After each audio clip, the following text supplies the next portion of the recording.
These are billable hours. Billable hours.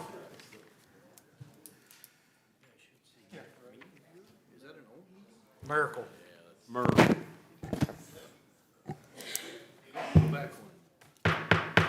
going to call this meeting to order. Start with a roll call, please. Denham. Here. Skanes. Here. Cooper. Here. Milton. Here. Benton. Here. Whitus. Here. C. Here. Your Honor, you have a quorum.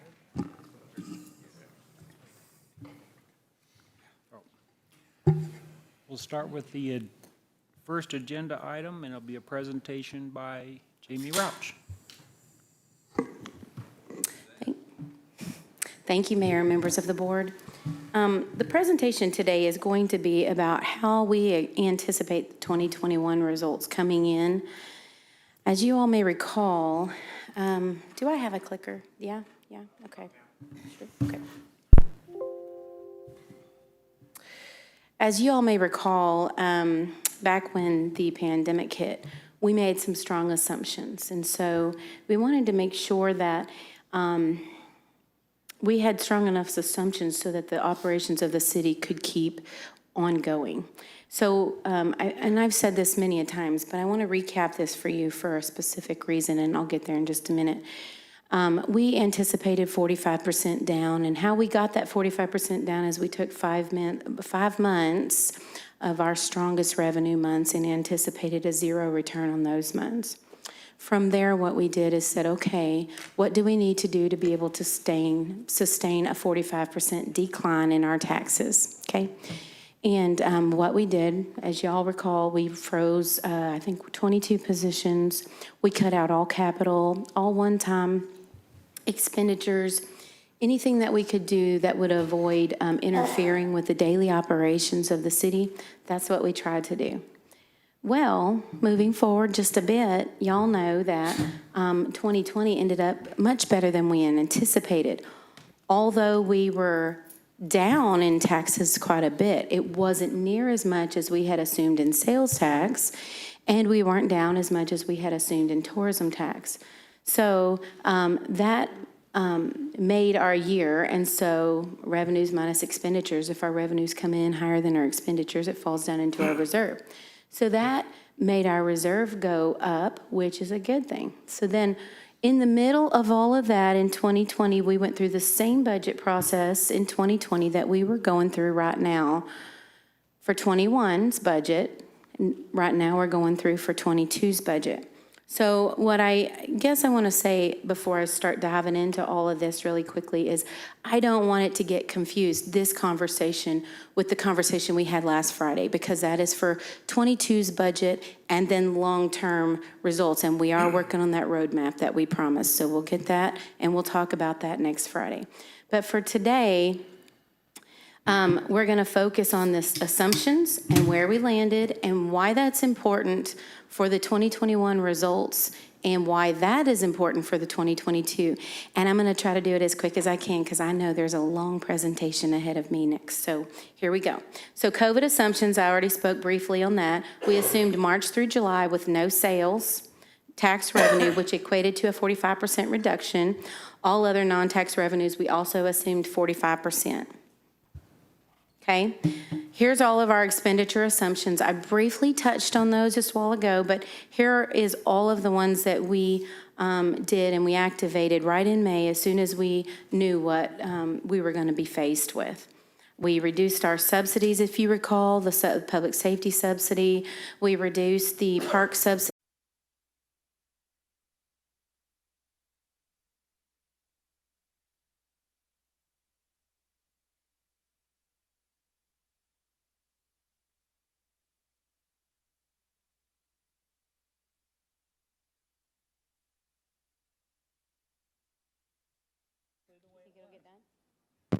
I think I told him we're gonna need to order from Amazon.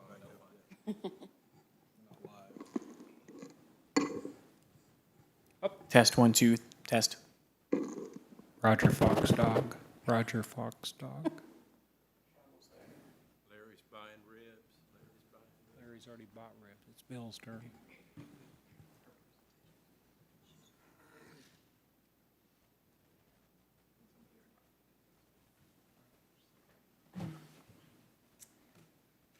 One more to go then. We are ready when you are, Mayor.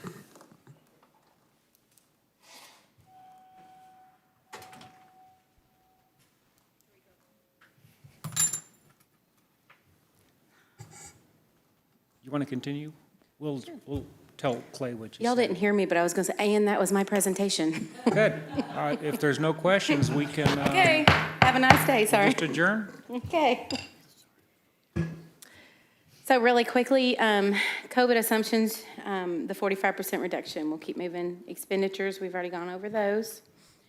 And here's the anticipated reserves. As a result of us doing all of that, we anticipated that our reserves would fall here. General fund at 23%, transportation fund at 18%, parks and rec at 23%, water sewer at 16%, tourism at 41%. That was our assumptions based on the reductions that we did, okay? Now, here's where our actuals fell. And I want to state that because we didn't do near as bad as we anticipated, we have a much better reserve. And so, This has been submitted to us online, right? yes, this is online, sure, sure thing. So the general fund, as of the end of 2020, we only had a 14.7% reduction versus the anticipated 45% reduction, which landed us around 77%. Now remember, 2020 is already audited, but I had to go there to get you to where I'm about to talk about. So then the transportation fund, and you all can see that. So obviously, the tourism fund, we anticipated 45% down. We landed 33.4% down, and our reserve was at 54%. So where I wanted to go with all of that is to tell you the 2021 projections. So while we were in the middle of our assumptions for 2021, we had to build the budget for While we were in the middle of our assumptions for 2020, we had to build the budget for 2021. We did not know what we were up against except for the fact that we knew what we were in the middle of. So our projections for 2021 were based off of the model that we had already been working with, and many of you already know this. So we projected sales tax not being whole, and we projected many of our expenditures and those kind of things based on the model that we were currently dealing with, which was our 2020 model. So our 2021 budget, and I'll speak on the general fund, our 2021 budget, we anticipated that our reserves would be at $2.3 million at the end of 2021. Now with our 2021 projections all in, and I will share that the projections aren't only created by the finance department. There are several departments within the general fund that make up the general fund expenditures. And so those projections, each department completes their own projections, and then we pull them in to create an entire general fund. But with all those projections being considered as a result of our budgeting for 2022, when we assumed that we would come in at 2.3 million reserve, we're now projecting to come in at 8.4 million reserve. That's reserve. So that's a different conversation than the operations, and we talked about that last week. But I wanted to share that with you all, and I wanted to share our taxes are coming in year to date, year over year, much better than what we anticipated. Now, keep in mind, we still have that $7 million gap to make up as a result of the decline in taxes. So just keep that in mind when we talk about that. I brought the tax reports today.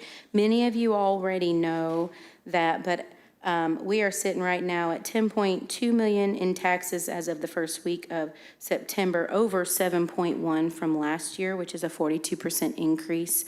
And then it's even increased over 2019 of 8.7. It's roughly a little bit less than 15% increase over 2019. That does not take into account for the rest of the year. So when we built the projections for the revenues for 2021, we went in and trued them up as to the September numbers that we did. And so even if the next couple of months come in lower than anticipated, that is accounted for in that 2021 number. So 2.3 million reserve versus 8.4. Now, remember, the reserve is for one-time monies. When I say one-time monies, I mean one-time expenditures, expenditures that are not going to increase your operations year over year over year. Capital expenditures, your internal service, your one-time expenditures that you need to go out and you need to purchase. You can purchase that and it's not going to increase your operations. So I know I've gone over that many times, but sometimes that can create confusion. So I just want to keep saying that. But our reserve for the time being is healthy compared to where we projected it to be on 21. Same thing with the transportation fund. We projected in our 2021 budget process, 1.8 million reserve. Now our 2021 projections with everything being considered is 4.3 million, okay? Public safety, we'll look at the police. We projected in the 2021 budget prep, the budget says 1.6 million versus the projections with everything being considered now, 3.1 million, okay? And all of this should be out there, and if you need me to send it to you, I'll be happy to do that. So for the fire department, we projected a 2.9 in our budget. It was a 2.9 reserve. Now it's going to be a 3.7 in our 21 projections. Parks, 437,000 reserve for the budget, 785,000 now with everything being considered for that projection. Tourism is at 14,312,000. 21 projections, 20,762,000. Water sewer. Okay, now remember, a majority of this reserve is your assets, okay? So 53.4 million budgeted, 61.8 million projected. Okay, so I wanted to run through those with y'all so that y'all knew that when we're building that 22 budget, and we were talking about it, and we talked about it at length last week, we're going to talk about it at length again in another week. We're going to send out your budget docs tomorrow before the end of the day. And so we wanted to come in, and before we talk about the fees, talk about reserve versus your ongoing expenditures. Right now, as we see it, our ongoing, as y'all saw last week, ongoing long-term is our issue. It is not currently the reserve. What the reserve says, we are behind in capital. We are behind because we cut all capital. You all remember that. So we are behind in our ability to replenish our capital or put that capital out there that we need to get. Those kind of things, that $7 million gap, all of that remains the same. But what I'm saying to you today is that our reserves are higher than anticipated through our 21 budget. Our operations, revenues versus expenditures ongoing seems to be what is causing some of the drag down for the general fund, okay? So that's where our discussion is going to be next week. And so last week, if you recall, we have really we went through in a lot of the detail, and we looked at many of the departments have gone through and just really reduced their expenditures to where they can't really reduce it anymore. If you reduce anymore, then you have to look at what programs and services are you willing to give up.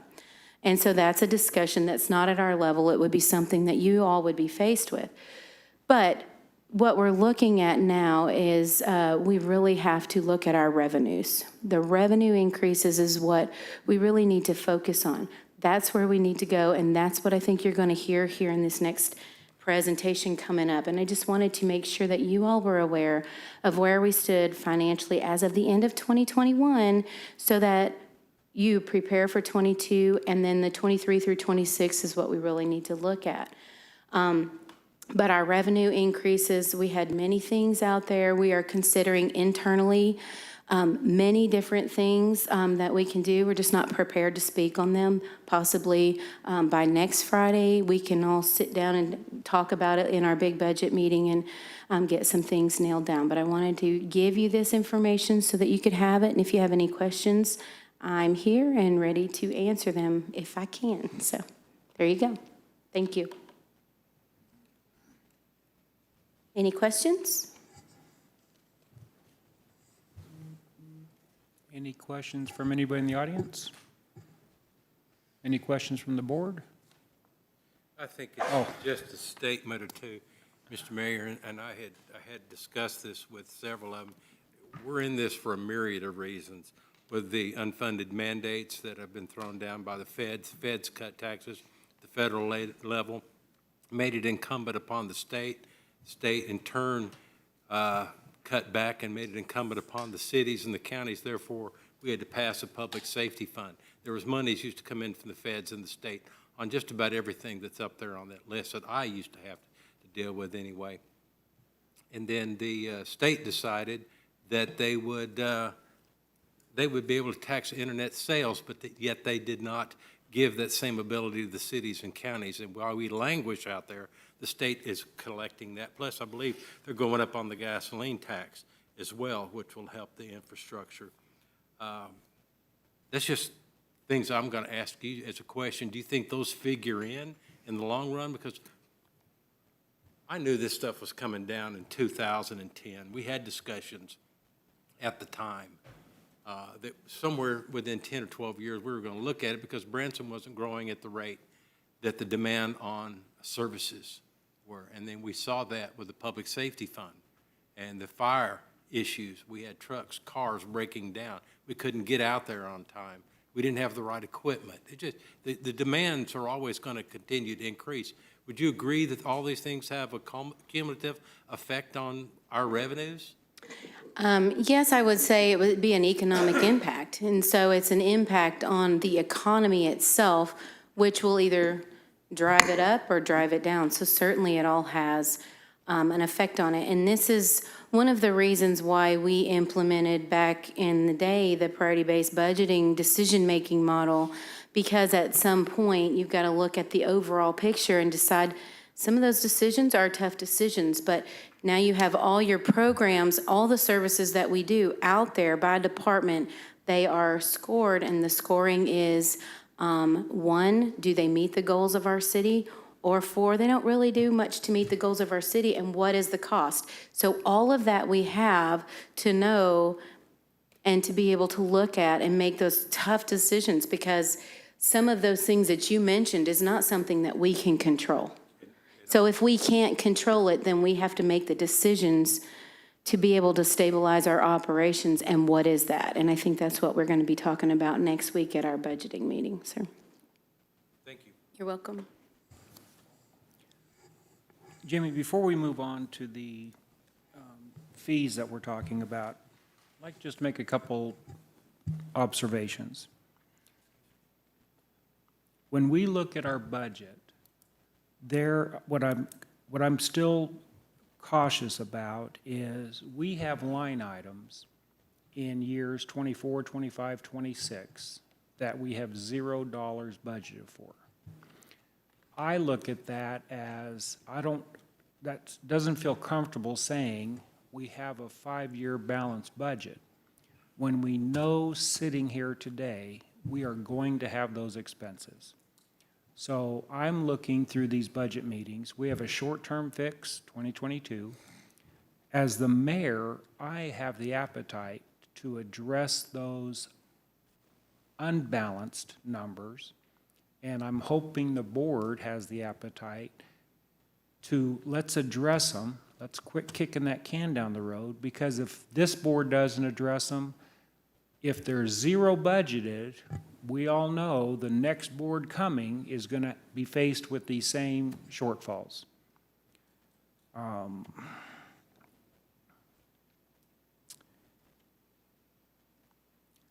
I believe, and you mentioned we need to look at revenues, right? It's simple math to say, to cover the shortfalls, we have revenues, we have reduced expenses, and increased fees. And I would like to prioritize in that order. Let's look at our potential revenue, and we have some ideas for that. Let's really get our fiscal house in order, because when we go to the public and we start sharing with them that we just don't have the funds, the public right now, I think if they knew that we've done everything we can to manage every dollar within the city, I think the community will be much more acceptable to say, you know what, I understand there's inflation, I understand these things, the costs go up every year, and city, you're doing everything you can to spend every dollar being frugal. So they would be more, they'd have more of a willingness to accept part of that burden to close that shortfall. I know when we go through some of these fees,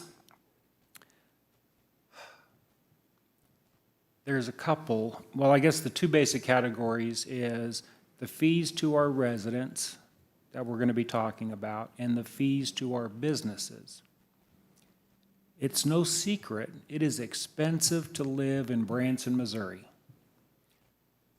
What, the figure, 11% of our city employees live within city limits, give or take?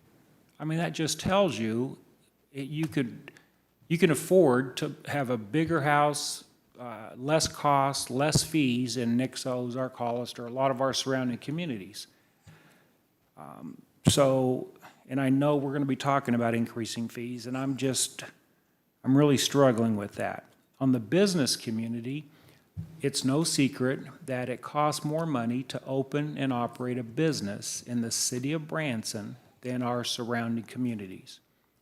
So in my mindset is similar to what the last board approved to increase event fees, right? I mean, my point of view was, let's not charge higher fees for those that want to bring events to Branson, because we want to encourage people to bring events. When they bring events to Branson, we have tens of thousands of tax dollars that the city will receive from these events versus trying to increase the fees by a couple $100, $500.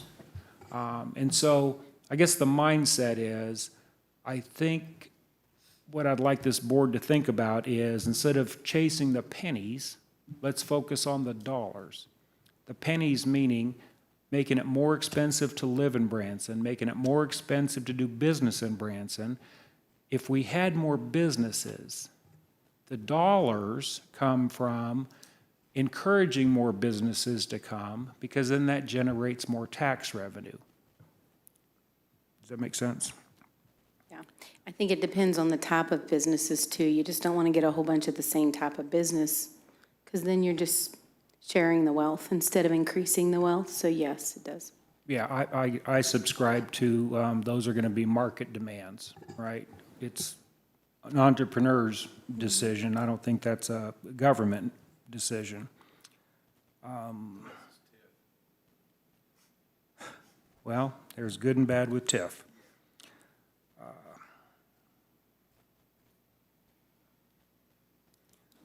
And I know we mentioned, we now have a board, but this isn't a place to vote, but I wanted to throw out at our Budget and Finance Committee, when we all are looking at what's our current budget, what's our proposed budget, two things I would like to look at is, and your 2020 example was, I think it's timely.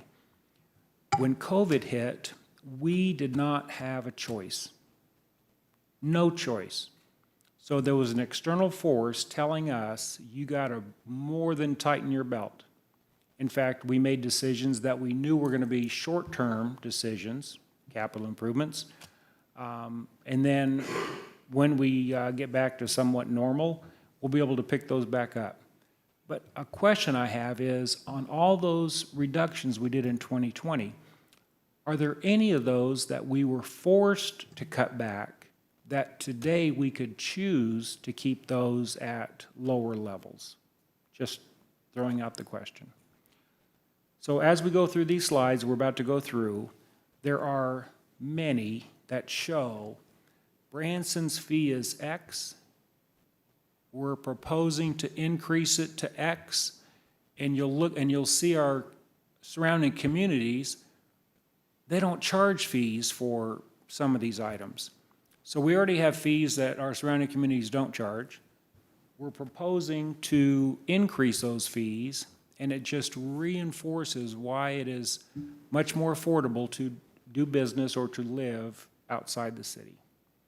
So with that, let's move on. Thank you. You're welcome. Where'd you go? Something I said? No, I'm Are- done. You said let's move on. Who's doing the? I'm not doing the fees. You're not doing the fees? Are you kidding? It's one and done. That's good. It's So on who are you Chris. throwing up here to do fees? Chris and Cindy, they're the pros. Make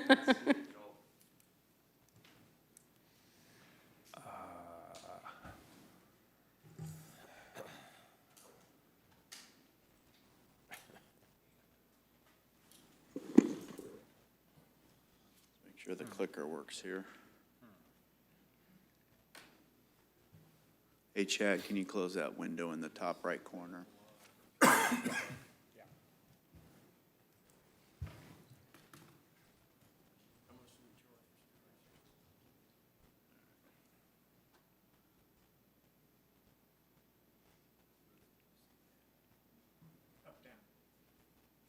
Up, down. There we go. Good afternoon, Mayor, members of the board. I've been asked to try to kick this thing off with just a real brief, concise discussion on what is a tax versus what is a fee. Kind of where does the city get revenue from? How does the city function? So that's the purpose of today. So I'm going to move kind of quickly because I know Joel has about 100 slides that he wants to go through in excruciating detail with you all.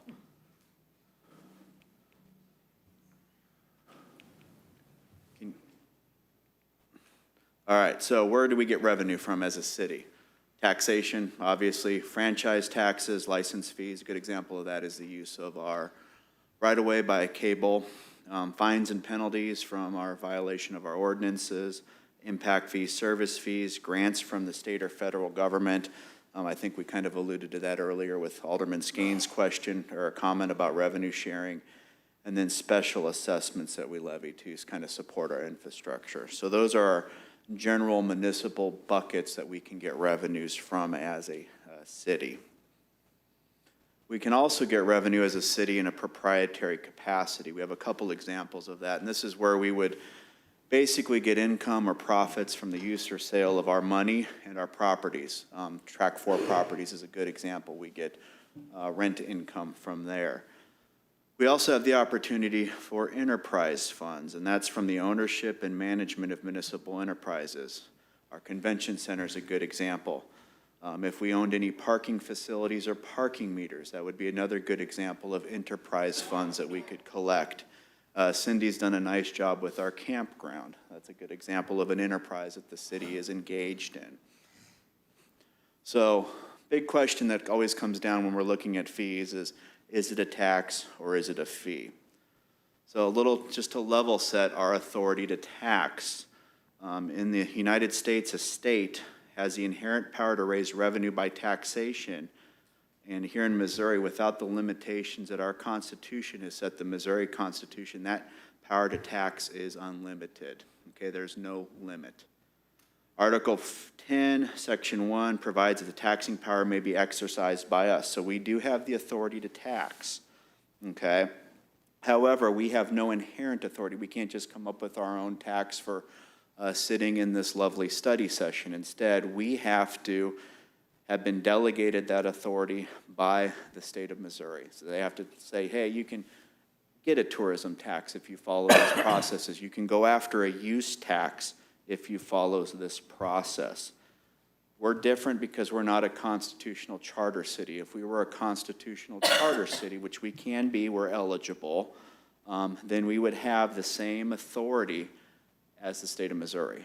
Just think of us like a little mini state of Missouri.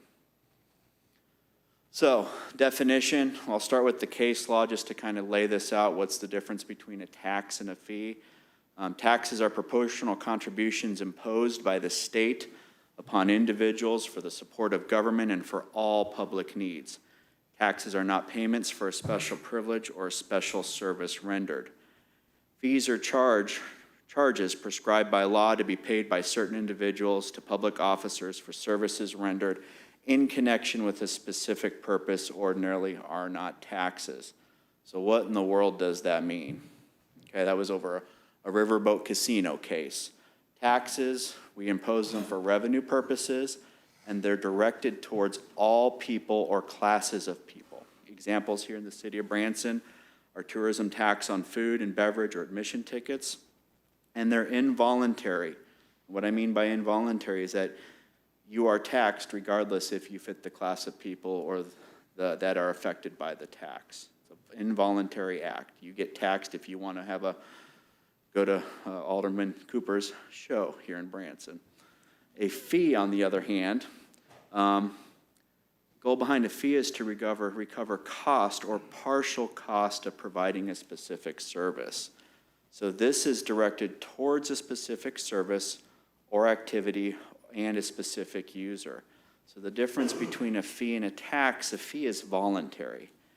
It's voluntary in the regard that they benefit only the specific user of the service or the activity. So involuntary tax, voluntary is a fee. So I want to focus on one of those revenue buckets because this is what's going to kick Joel off, and that is user fees. Okay, this is what most of our fees that you're going to see today are. And there's two types. There's impact fees and service fees. What's a service fee? It's a fee of something that benefits the public, fees that are charged to and paid by individuals but benefit the entire public, all the citizens of Branson. Inspection fees would be an example. Building permit fees, because again, it's charged to that individual, it's voluntary, but by making sure that that building is safe, that it's structurally sound, that's benefiting all the publics that utilizes that building.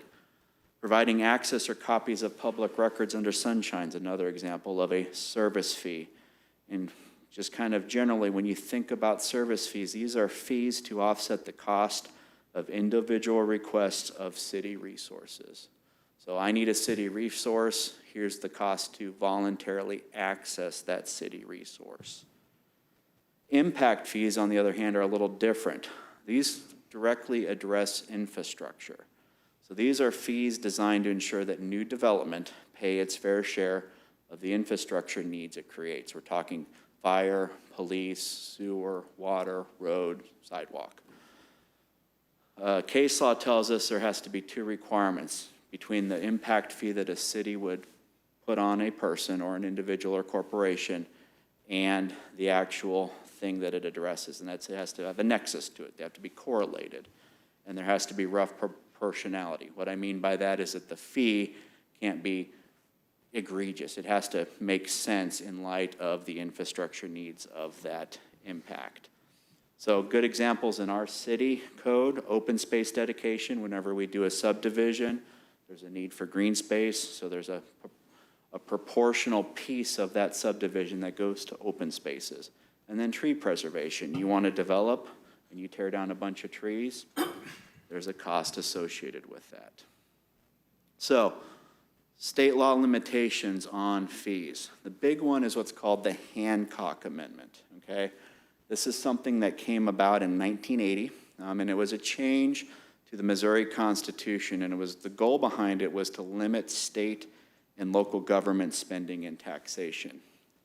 Its primary limitations that were applicable to cities, so no windfalls due to market condition, as prohibition of unfunded state mandates, so the state cannot require new or additional activities unless the state is responsible for paying.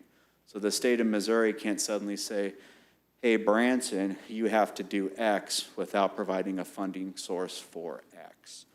And then there's limitation on local government taxes. So anytime the government, city of Branson, were to impose something that would be deemed a tax, it has to go to a vote of the people. Okay, that was the purpose behind the Hancock Amendment. There's other nuances there, but in a gist, that's what we're looking at. So the big piece of the puzzle there is local government tax limit and voter approval. So a local government entity like the city of Branson may not levy any tax, license, or fee that was already in existence at the time of the Hancock Amendment was adopted. So 1980, if it wasn't in existence, we couldn't add it without a vote of the people, okay? That's the unless approved by the voters. When they did this and they went down this path in the 80s, they realized that this was creating an unnecessary burden on cities. Anytime you wanted to raise a simple fee like a water fee or a pet license fee, that had to go to the vote of the people. So kind of backed off this a little bit. There was a case that was passed, or a case that was decided in 1991, and it came about with what we call the Keller test. And what the Keller test basically tells us is that true user fees do not require voter approval. They kind of created this new bucket of fees, user fees. And there's 5 criteria. I'm not going to read this to you. It's in your packet, but the Keller test is what gives us this weighing test. We look at 5 various factors to determine, is this a fee that we can go ahead and address at the municipal government level, so you all can vote to approve to change it, or is this a tax that has to go out to the voters? When is the fee paid? Who pays the fee? Is the amount of the fee to be paid affected by the level of goods and services provided to the fee payer? Is the government providing a service or a good? And has the activity historically and exclusively been provided by the government? So those are the 5-factor tests, okay? And the courts have kind of been a little bit all over the place on this.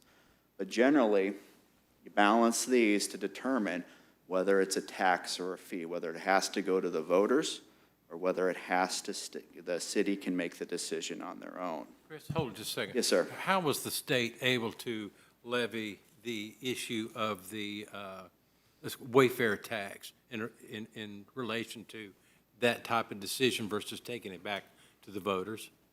Well, the Wayfair tax is a little different. All they did is they changed some of the, and by Wayfair, you're meaning use tax. So Yes. we have a situation here in the state of Missouri where with the last legislative session, our state fixed the taxation of out-of-state sellers of goods and services and commodities to individuals sitting in Missouri at the state level. They did not filter that down to the local level. So at the local level, we still have to take that to a vote of the people because it would be essentially a new tax. And that's how they rectified it. They did not address the locality piece. Okay, they only addressed it at the state level. So again, Keller never came into play. So we're still obligated as a state, or as a city, if we want to pass a use tax, that would have to go to a vote of the people. Thank you.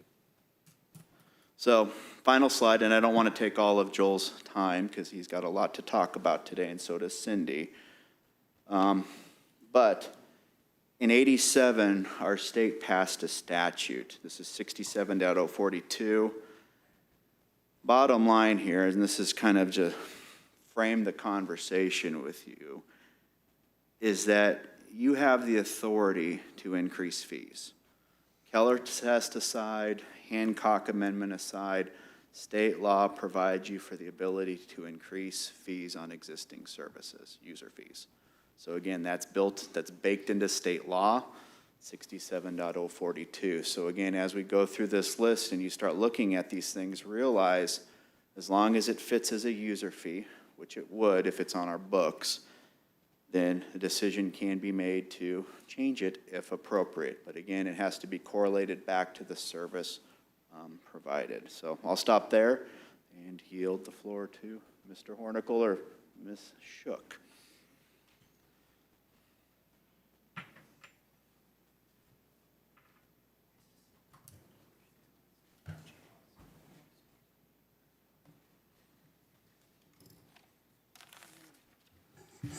Excuse me, Cindy, I'm going to make a comment. I know from the city side, Attorney LeBeck just,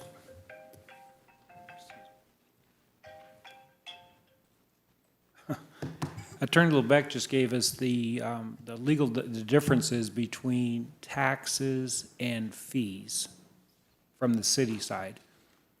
Just want to remind everybody, from the Branson resident side, from the Branson business side, from the Branson consumer side, if it's a fee or a tax, it's the same to them, right? It's an additional cost out of their pocket, whether it's a fee or a tax that we're talking about, right?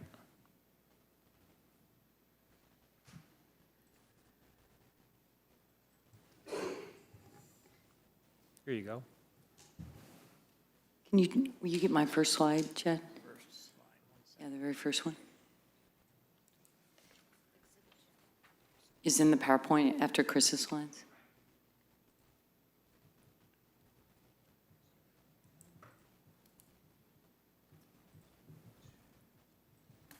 I was trying to use it quicker, but it.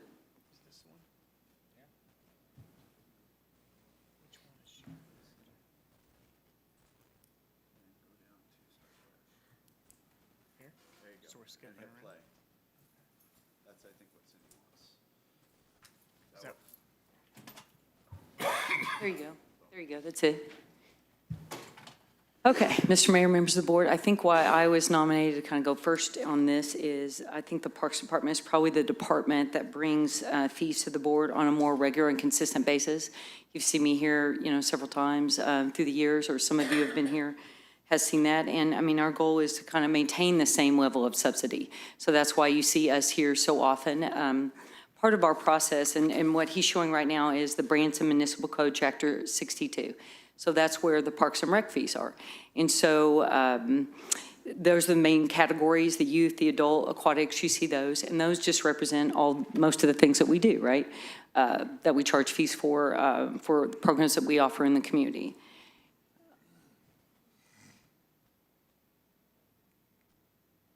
Wow, I got it working.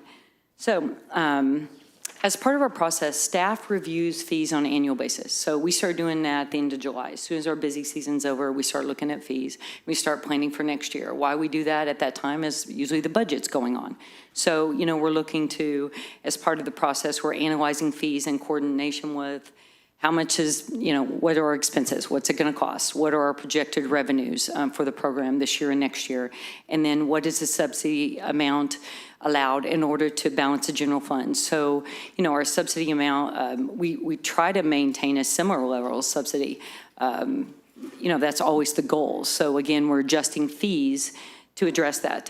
In 2020, as Jamie mentioned, the park subsidy was reduced during COVID to $750,000 due to COVID, which resulted in a savings of $250,000 to the general fund. So that money hasn't just come back. I think we're looking at this year, we would like to really maintain the subsidy at $750,000. I think you've got us plugged in for about $800,000 right now, but we're hoping it's going to come in closer to the $750,000. So as I mentioned, the Chapter 62 in the Branson Municipal Code, if you read that, it defines user fees and program and facility fees, stating that every attempt will be made to recover all direct costs, providing the program to use the facility. So that's something we look at very closely. What are our direct costs? And we have a kind of a fee recovery model to look at that. So the next slide, I don't know, Jed, if you can click on it, the 10-year history. The Excel document that you brought up, I think, initially.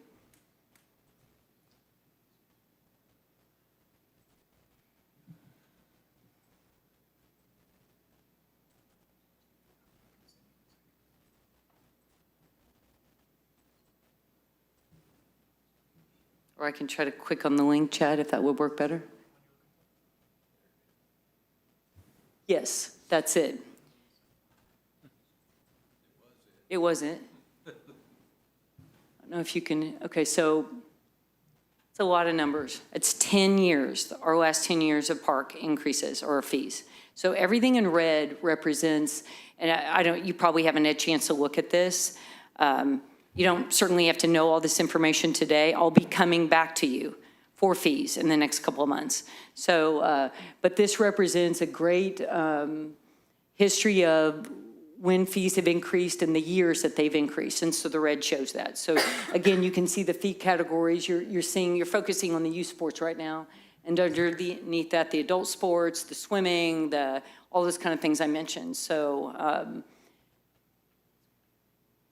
lot of information. I'm not sure if you guys have looked at that, or you can look at it later. Happy to answer questions on that. It's a lot to take in. But I think what it represents is kind of what I said is I've come often. And so, the philosophy has been come often, do incremental fee increases, So we know the CPI has increased, I believe 17.3% over the last 10 years. So it's been important for us to keep up with that. So if we don't keep up with it, then we're going to have to cut services, we're going to have to cut people, we can't offer the things that we want to do to the citizens of Branson. So we've tried to do that. So if you look at like the top fee, just real quick, the top fee is youth baseball. So you can see there's a resident fee of 30, there's a non-resident fee of 35. And then Chad, if you can scroll the report all the way over to the right to see where we're at in 2021. I don't know if that's possible to do that. There we go. So you can see last year we increased those fees to, I think it says, yeah, 40 and 45. So, you know, that is, I'm thinking that math is 28%, 33% increase. So the CPI really just maintains the status quo. You don't bring in more money if you just keep the CPI. So what that shows is we've increased youth sports in the years of, I think it was 2011, maybe. Where do I have that information? We increased youth sports in the years of 2011, 2015, 2021. Instead of adjusting annually by the CPI, if you adjust annually by the CPI, you'll charge $31.06 or something like that. So, but if you do the math, if the CPI average is 2% from 2015 to 2021, we are exactly right on track with our fee. So, you know, part of that, that's something we look at and analyze as part of the fees, as I mentioned. We'll go back to the slideshow now. Chad, if you don't mind, please. Thank you for doing this for me. So then as I mentioned, we reduced the fees. We talked about recovering direct costs. The last slide on that says fee surveys. So the other part of this is, as part of the annual process, we do a survey. We've been doing this since the beginning of time. And we do a survey to look at what does our neighbors charge, what are our regional comparables, and to remain competitive. So that's another spreadsheet, Chad, Excel spreadsheet to click on our most current survey that we're working on right now. And he's going to try to bring that up. It's a big sheet as well. Yes, that's it. Here we go. Yeah, just scroll up to the top. So we're back to, just scroll to the left a little bit. Yeah, there you go. So I think you can see that these are our comparables, Ozark, Nixa, Republic, Willard, those kind of folks. Those are the ones we compare to. So you can see, this is something that you see from me. Those of you like Mr. Whitus has been on our park board for a long time. He's seen this a lot. You see that we're comparing to other people, and you can go down there and see it. Now, sometimes we're below, sometimes we're above. We really make a big effort to make sure we're comparing apples to apples. For example, you can't just say, oh, well, you know, Nix is charging a lot more than we. Maybe they're playing 8 games, maybe we're playing 6 games. So we really look at that because you've just got to make sure you're comparing the same. The other thing I would say is our community probably falls a little bit lower than some of these other communities, or a little bit higher in poverty levels. So that's another thing that's important to consider, because we're considering expenses, we're considering revenues, we're considering the subsidy, we're considering the market. You also have to consider your community has to be able to afford it. So that's something that's very important to us in the Parks Department. If you go all the way down, a lot of information here. I know some of you are very more interested in this than others, probably. The campground's at the bottom. So I know that was a big topic of conversation last year, and I would encourage you to review this. I'll be coming forward to you, back to my presentation. I mean, we look at this, and then fee recommendations for 2022 are forthcoming as staff is currently completing a review of the fee survey, as well as analysis of program demand, projected costs, and revenue forecasting. So I'll be taking a recommendation to our park board next month. We've already started talking about this a little bit, and then you all will be seeing me after that. So you'll have an opportunity to delve into this more, to look at the surveys, to debate fees, to talk about campgrounds and all kinds of different things. So I think I'm going to stop there and see if anybody has any questions. Anybody on the board, any questions? Yes, sir. So just from a cursory look specifically on this, we are lower than So if you remember last year, that was a discussion. We came to the board and we did an incremental increase. It was about 8 to 12%. And so there was a lot of discussion at that time, led by really Alderman Milton at the time, about what to do. So since in this last year or two with COVID, campgrounds have boomed. And so we're looking at our fees on an annual basis. Some of these folks have increased fees exponentially during this time. I think one of the things I just mentioned, Alderman Skanes, when you compare fees, it's really important to compare apples to apples. Are you playing 6 games? Are you playing 8 games? Or you have 1 ref or you have 2 refs? So with campgrounds, for example, we have 5 different site types, which is not a typical thing. We have back-end sites, we have lakefront sites, we have pull-through sites, we have super sites, and we have premium sites. I don't think there are any comparables in Branson to our premium sites. I was just looking at a park today from California. And so I think it's really important to compare. So the back-end sites that you see, the $39, yeah, you can see that's lower. I think you have to study, what is that? So we have 79 back-end sites in our park, and they're all very close. And many of them are buddy sites. So you open the door next to the guy next to you. That's not to say we shouldn't charge more. I think we should charge more. My point is you just really have to look at what the amenities are. The lakefront sites, you can see that probably our closest competitor, the lakefront, is Cooper Creek. So they have sites on the lakefront, the others do not. So it's important that you're comparing, I think, to the right park because we have 5 different site types. As I mentioned, I don't think there is another premium site like ours in town. So we're looking at those fees right now to bring to you.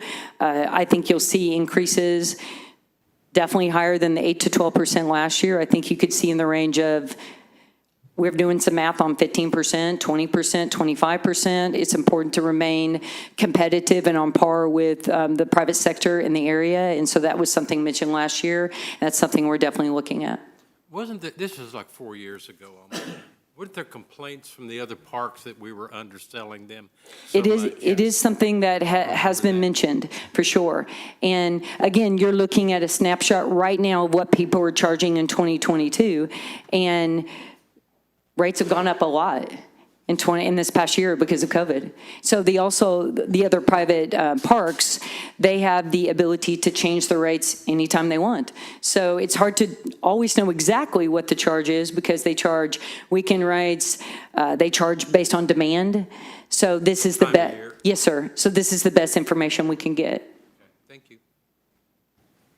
And I know just from talking, if you talk to these campers sometimes, I mean, I've talked to ones, they love the city campground, and they will openly admit we don't charge enough. Some of them will. And comparing to these other sites, I know there's other, but like she said, their rates are changing all the time. And I've talked to some of these guys before that are camping at this. They know what the rate is when they come in, whereas if they go to another campground, it could have changed from when they made the reservation. True. So.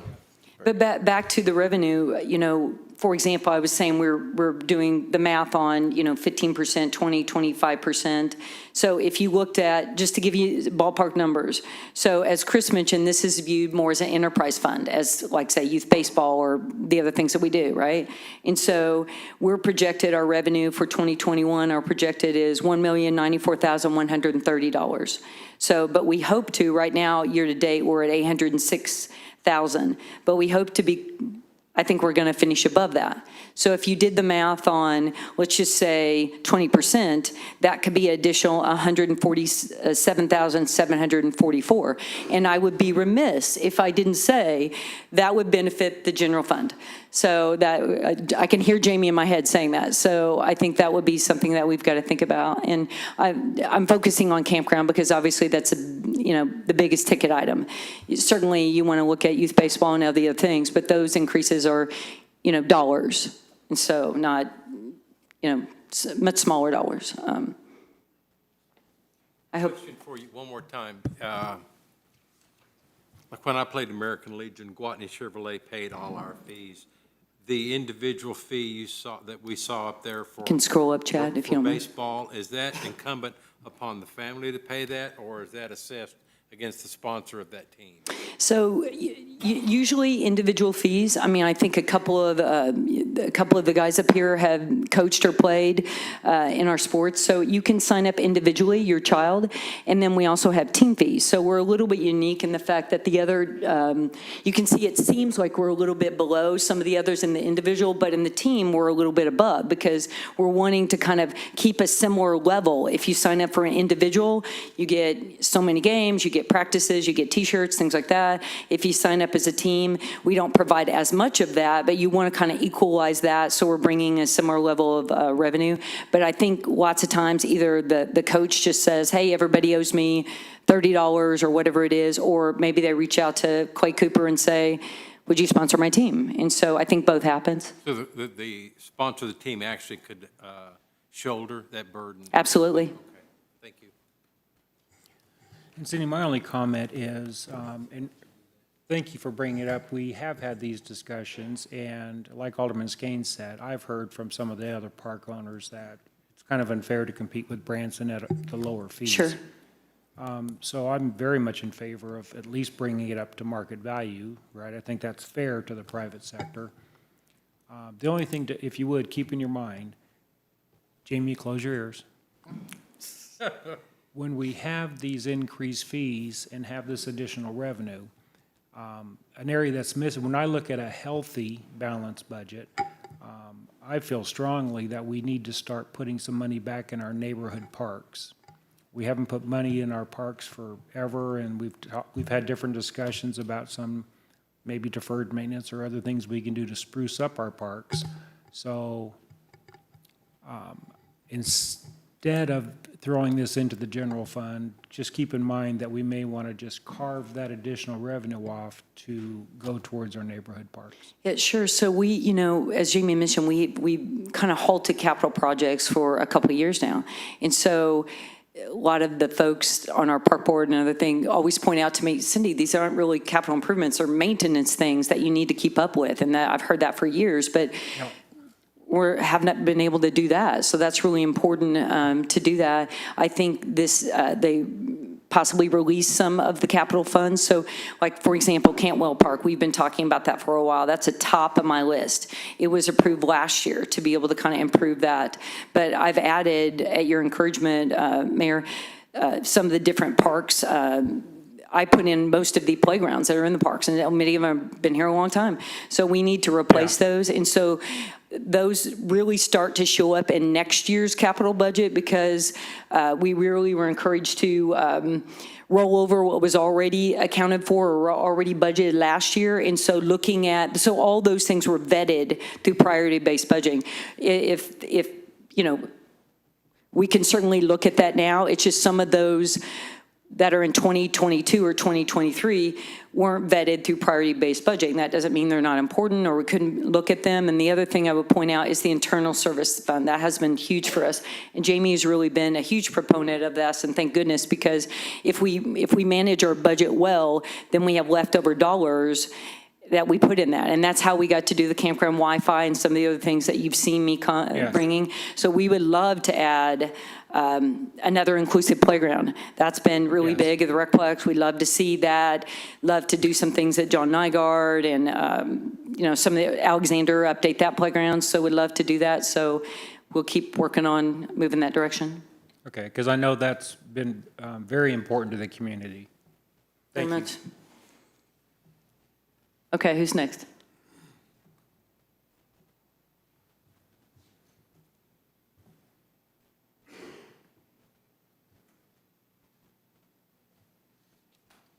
I was told to stick to the script because I'm known for talking, and Mr. Dobbins can attest to that. Good afternoon. Who are you? Oh, my name is E.J. Jones. I've been here for about 5 minutes.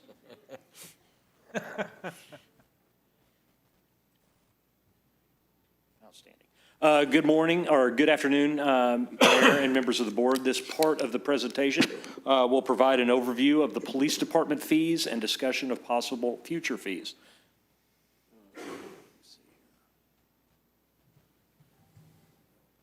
Okay, these chapters are of our municipal code, provide the specific police-related fees. One fee that is not captured in this presentation are the fingerprint fees the department collects for fingerprints, such as for the following situation: individuals needing fingerprints for non-city of Branson employment, such as bank employees, also for federal documents such as immigration paperwork. Fingerprint fees are $6 per card. Each card is a FBI card, and sometimes one card is needed for that function, and sometimes two cards are needed. It's up to the licensing body. Does that incorporate, EJ, the appointments to state council, like the governor appointed me, the state council? Yes. You guys take great joy in fingerprinting. Oh, yeah, that's, if it's one thing I've learned, bank tellers and cement workers are the hardest people to fingerprint because their fingerprints are all messed up. The department tracks, processes, and monitors all business and residential fire and burglar alarm permits and alarm activations. The municipal code allows for 3 monthly false alarms. 4 or more false alarm triggers a $100 penalty fee for each false alarm beyond the first 3 per 12-month period. Although the code authorizes these false alarm fees, it provides no collection mechanism. Police dispatch tracks all alarms and generate monthly notification letters to all businesses exceeding 3 false alarms. This is a fairly labor-intensive process, including field personnel response to the initial alarm or alarm calls. The department is researching the feasibility to amend the code to require a fee-based business burglar alarm permit process. Can you go, just real quick, so if the alarm goes off, which that happens often. It does. So the first 3, they're not charged, is that what you're saying? Yeah, what happens is we go to, I don't know, a nondescript theater, we'll just call it Cooper Theater for our. Well, it's happened many times, Yeah. that's why I'm curious, because, Basically, whenever the police show up, that's actually a minimum of a 2-person or a 2-unit call. Usually whenever we go to ultra-large alarm calls for structures such as big box stores or theaters, there's just so much territory there. It may be that if we think somebody's in there, we may not only have every single officer in town on that just to cover all the areas, but we'll also ask assistance from Taney County. So those are very manpower intensive. However, what would happen is we receive an alarm. What happens is we dispatch our officers. They investigate that alarm, and then what happens is a determination needs to be made. Now, obviously, as we all know, weather in Branson, just wait 5 minutes, it'll change. Electrical storms, bad thunderstorms, we get alarm calls left and right, and we always go, alarms due to weather, those do not count against the business, because that's just unfair to say, hey, just because a loud thunderclap went off and it set your alarm off, we're going to charge you $100. We do not charge for that. An alarm malfunction or an employee error, those count as false alarms. There's a lot of times where the wind will blow and an employee forgot to lock a door and it blows the door open, sets the alarm off. An employee error could also be they're inside, they set the alarm, remember they forgot their car keys, they're running through the store, it sets the alarm off. Probably happens with Mr. Cooper often when. no, it does. That's, yeah. To give you another example, maybe a certain shopping center, we'll just call it Tanger for some reason. Historically, our biggest alarm calls down there are usually at the first very warm day of summer and then the first very cold day of winter, because store managers, what they'll do is they'll get their sets from corporate and they'll have a nice hanging sign by maybe an air register, and then whenever they kick that, it starts blowing it. That would be classified as an employee error. They should not have set that up, and our officers work with them to get that moved. So does the officer that's called to that alarm, or do they make the assessment on whether to charge that or not, or how does that? No, all the officer does, the field personnel do, is they determine what the cause of the alarm is. Okay. Is it an employee error, is it an alarm malfunction, or is it weather? So obviously, if it's raining and, wind blowing, that's obviously weather. We'll log that as a weather. However, if we find an open door and the employee says, oh yeah, I forgot to lock it, then that's obviously an employee error. Okay. Don't get me talking, Mr. Cooper. Sorry about that. Well, I'll forget where I am. Code enforcement. Code enforcement conducts annual lodging inspections. No other local government links the lodging inspection to a local business license. The current inspection fee is $94 for an annual inspection. In January of 2021, the department started exercising the reinspection fee as provided by city code. Reinspection fees are also $94 for reinspection. Code conducts comprehensive initial inspections that may take several hours for on-site inspections and additional hours completing the inspection report. Re-inspections can also take a couple of hours to complete and process the final report or reports. Next month, the department will be bringing the proposed animal ordinance before you at study session. The current ordinance contains some long-standing fees. The city has several business locations that must secure one or more of these commercial animal-related permits.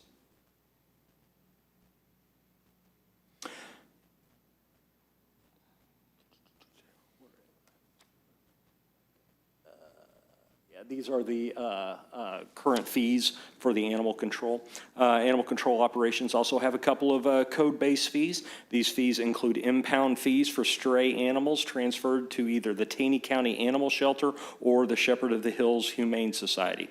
In addition to the aforementioned fees, the department is currently researching the feasibility of a burglar alarm licensing fee, security company licensing fee, and a security guard licensing fee. That concludes my presentation. I'm happy to answer any questions that you may have. So if Clay doesn't get his annual rabies vaccination every year, we have to pay $30, right? That's exactly what we're doing. That's it. Can those impound fees be waived at times? I think I've heard of some around. They're trying to get animals out and they're overcrowded. We waive the impound fees. We have done that, and we've also, in the past, I can think of 2 times that I personally have waived fees because the family was in a tight spot. You have to realize we're not in this to make money. It's all customer service. Unfortunately, these are the guidelines that were set at. Thank you. Yes, sir. Yep, thank you for doing that. Any other comments from the board? Yes, sir. I'd like to get with you on the alarm permit. There's a lot of things that can be done to lower those rates. And I like the idea of the registration for the company, so. Yeah. If you want, let's maybe spend a half an hour Yeah. on fees and how they can work and stuff like that. Yeah, that'd be great. Great. Any other comments from the board? Hearing none. Who's up next? Uh-oh.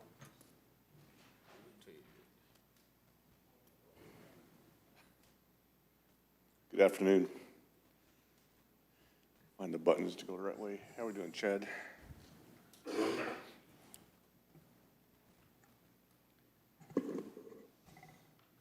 had a whole bunch of notes that I think Attorney LeBeck covered in his masterpiece, and I was going to share with you as I was going through this process with our staff and developing the PowerPoint slides, the correlation between things that we see on our fees and structures that mimic another county agency, and that's the paramedic service, that we pay a tax as a citizen or as a business to just make sure it's here. And if I use the ambulance, or if you use the ambulance, or if you use it, you pay for the extras, if you will, the transport and the equipment. And that's, I think, where you see a lot of our fees at. It's intended to allow us to be in a lower tax rate area, personal property taxes, for example, and allow this to be those that are actually using it when you look at the permit fees that we're talking about here. We're under Chapter 42, the Fire Prevention Protection Code, and on the left side, left column, it talks about some of the construction permit fees, just totally separate. So I want to make sure that stays in your mind, but not necessarily the topic of today. But we do have operational permits that we do have in the fire department covering these topics that are included in your packet. Probably most commonly, we don't see a lot of carnivals and fairs here, for example, but it's those areas that you're looking at that public safety side of making sure that the equipment's ready to go, for example, and operationally solid. And that's a partnership with the Missouri Division of Fire Safety to gain that compliance and safety in our community. Probably more commonly seen would be the explosives, blasting for construction, for example, and fireworks. Beyond that would be down to, we had several strong years of permits, if you will, based on the changeover from propane to natural gas when that came to our community. That took a lot of manpower, a lot of labor of our staff to hit compliance in those areas as well. Open burning for new construction, for example. We're not talking about burning in your yard. That's not a permit fee. That's an opportunity in our city that we can still do that with a 5x5 pile and keep it occupied by the resident, for example. We're still able to, my old house when I lived down Fall Creek Road, I had 50-some trees in the yard. I needed the opportunity to burn leaves for that time period. There's no fee for that. We're talking about land clearing for construction. And then pyrotechnics, something very unique to our community. Pyrotechnics and flammable effects in the theaters. There's a theater in this town called the Clay Cooper Theater, but it's not Mr. Cooper, it's those Hey Good Boys.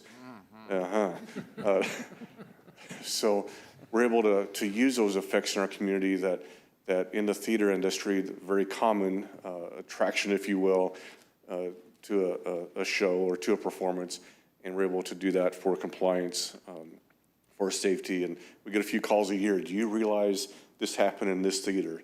Yes, and we're able to do it safely. Do you realize you have fireworks in your community? Yes, we can celebrate safely in Branson, Missouri with fireworks, especially the commercial displays.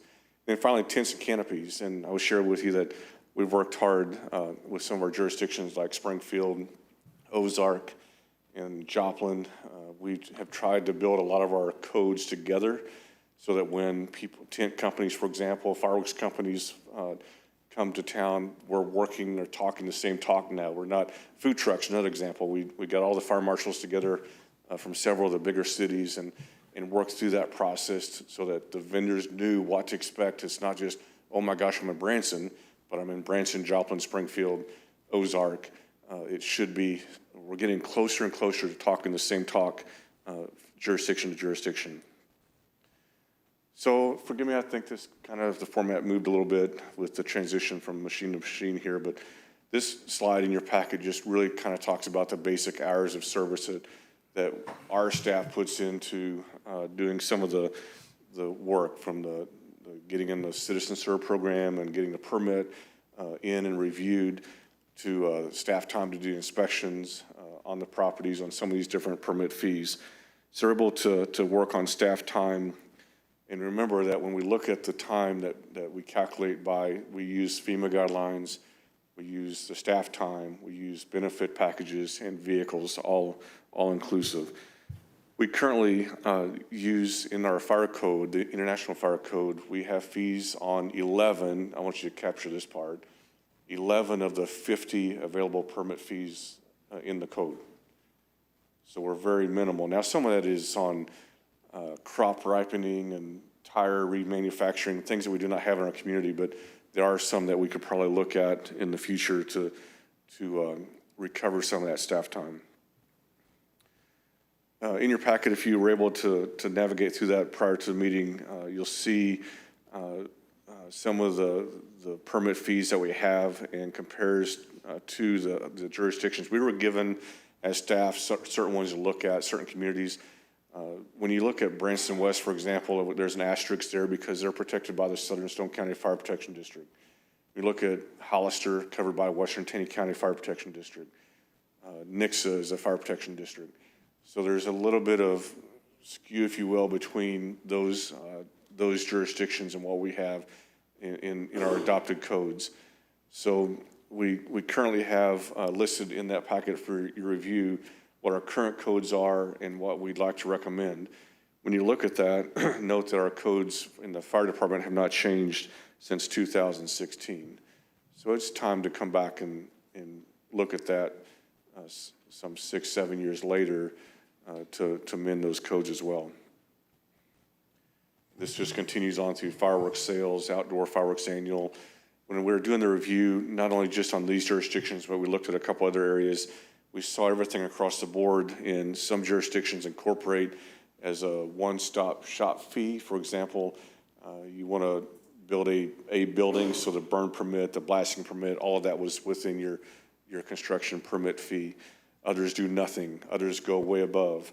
If you look at St. Louis County, Jackson County, the Kansas City metro area, where Alderman Dobbins came from, there's a lot of fees up in that neck of the woods. When we look at Rogers, Arkansas, very big developed area now in the Rogers, Springdale area. Rogers has every permit fee identified in the code, but Springdale next door has very minimal. So it's a little bit of everything in between. So we tried to balance in what we typically go to, where we're most engaged with, and what we're trying to make sure that we're being safe and compliant for our neighbors, if you will, the residential side to the commercial side. Excuse me, Chad, would you go back to that previous screen?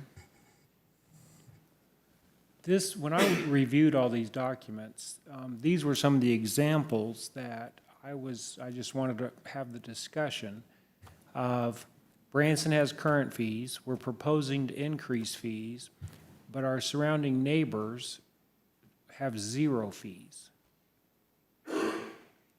As I mentioned, one of the examples we found is just kind of included in your construction fees. So their construction fee might be blank, ours is this number, but it also incorporated in this jurisdiction blasting and burning, whereas we don't. We don't have that in our construction fee.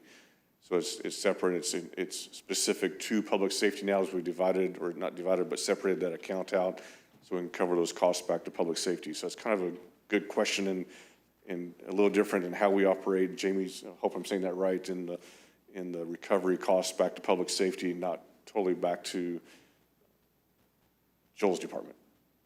Joel, sorry. So you're saying that some of these individual things are all rolled up into one? Depends on the jurisdiction. Some do nothing, some do it all one-stop shop permit fee, some do separate. So it's. Like in his example, it says Republic and Nixa, they're included in their building department fees. Yes. Down to low grade in the bottom. So when you say that, is our building department fees less than, for example, Republic's? It depends on, we'll have to wait till we see Joel's on that, but Yeah. that's what he's I just want to Ted compare, says I it's just built want to in, compare yeah. apples with apples. That's the hardest part of this study, to be It's quite apples honest. to apples, yeah. It was. Thank you. And that's why I kind of hew that up to what's unique in our community. People call us about pyrotechnics and theaters. When James River Church wants to do a special event in Ozark Fire Protection District doesn't deal with that all the time. They call us, hey, we need your help. What are you doing about pyrotechnics and flame devices? So every jurisdiction is just a little bit different. And if we're in the industry, we may call, I've called Kansas City Hazmat Station 71 multiple times where, hey, we haven't dealt with this before in our community. Tell me what you've done. So we've got that networking in any department, I think, here. Do we have a consult fee that we charge Ozark when we do that, or? No. Let me write that down for you. Outdoor concerts, would you, like we did with Mardi Gras in Branson, you consider that to be carnival, et cetera? There's an outdoor event, and we've not assessed that I recall. The biggest concern right now that's going in the trends nationwide is the outdoor stages, as there's been some tragedies from a traveling stage comes into our community, sets up. That's where the amusement attraction law came into play, that you go to the Tenney County Fair, this equipment's bounced up and down the highway, or you go to State Fair to Sedalia, it bounces up and down the highway, and that's why you're getting compliance inspections on that equipment now. Just for, again, unique features in a community that we need to, it's not Alderman Denham paying her big fee and her big taxes in Branson. It's a lower tax, but the user's covering that. The person that's setting up that stage at Carnival, and we're gaining that feedback or that time back for our staff. When I went to the Mardi Gras, I think it was qualified as a carnival. Just a bunch of clowns. That was tongue in cheek. So I'll pass through these. These are in your packet and some of the fees. We do have some new proposed fee recommendations. We noticed that in Springfield, for example, we do one permit fee. So for the Faith Life Church on West 76 Boulevard has a couple events every year that has multiple tents where they get one fee, but we're spending a lot more time there when they have 6, 8, 10 tents set up.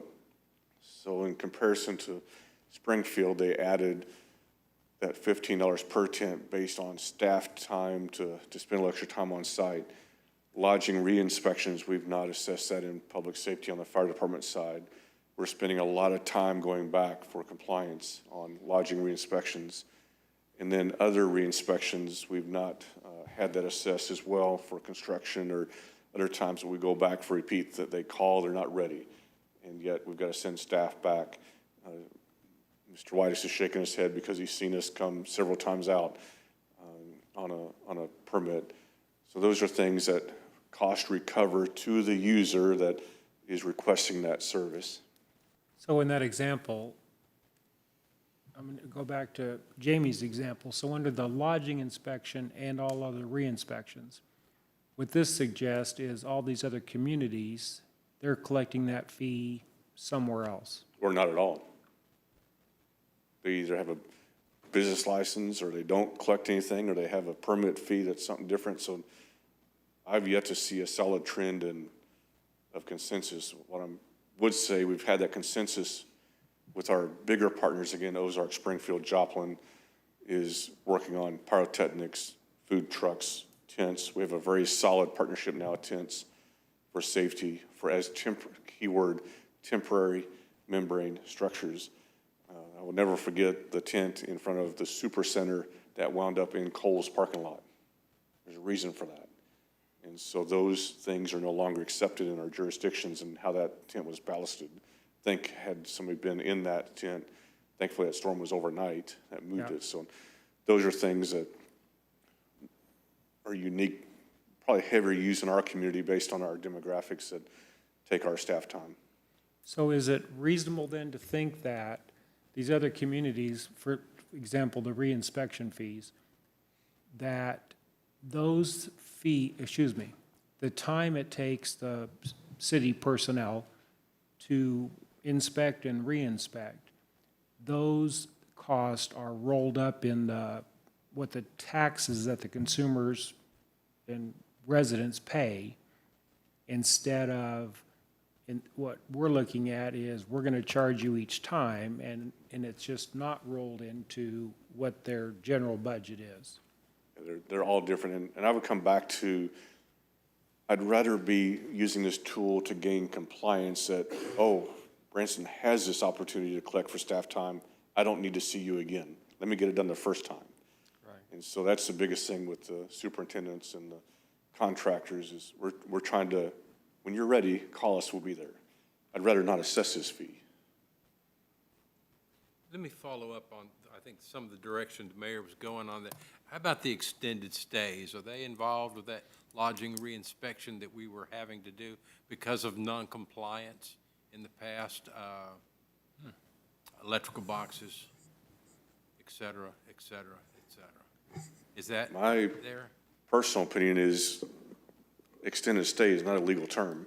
So you're either asking for a lodging license or you're doing something else. So this is more of a lodging inspection. So if you're XYZ, well, I'll give you a good example. Residence Inn has the opportunity to stay for more than 31 days. Right. That's a permanent resident. So you're either transient, you're here for a couple, 3 days, 4 days of visiting our community, or you're a contractor staying here for more than 31 days. You're a contractor working out the mall to do an infill. They have a lodging license. So it depends on that property. We're either doing a lodging license, or they're doing nothing, or they're doing a change to something else. It's a little confusing, isn't it, just somewhat? I'd really like to get into that discussion. I think that one topic that you just touched on will affect a lot of issues that we have in the city, is separating the lodging. You're either a overnight, short-term, or you're an apartment long-term. Maybe. Is that going to be discussed up there, Ted? Not on this slideshow. Not on this one. That's for another day. Okay. Some fine recommendations. We'd like to come back and look at the false fire alarm protocol in partnership with the police department. Same format, weather, employee error.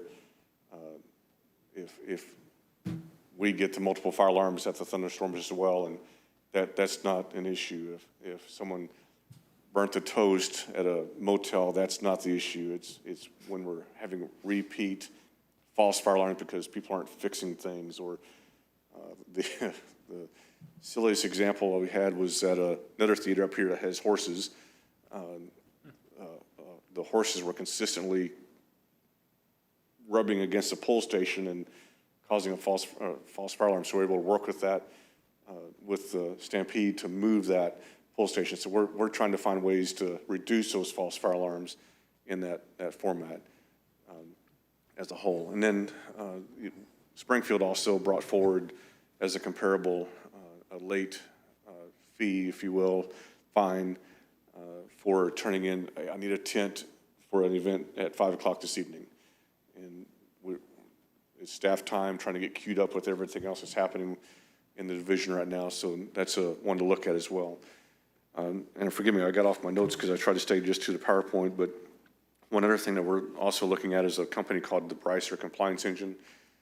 Brycer has taken a hold across this country on, if you've seen that, Mr. C, the Brycer program, that they help build compliance for annual inspections for fire alarms, sprinklers, backflow prevention devices, for example, and that has helped drive down false alarms. And that costs us time and staff and most vehicles in motion to go to those alarms. So we are looking at that, but Brycer has their program, and there's no fee to the city, but they can also collect a fee as well to help on our monitoring side of watching the dashboard, following up with people that need to be getting their inspections done, for example. So it might be a revenue stream that we can look at in the future, again, towards user, or look at what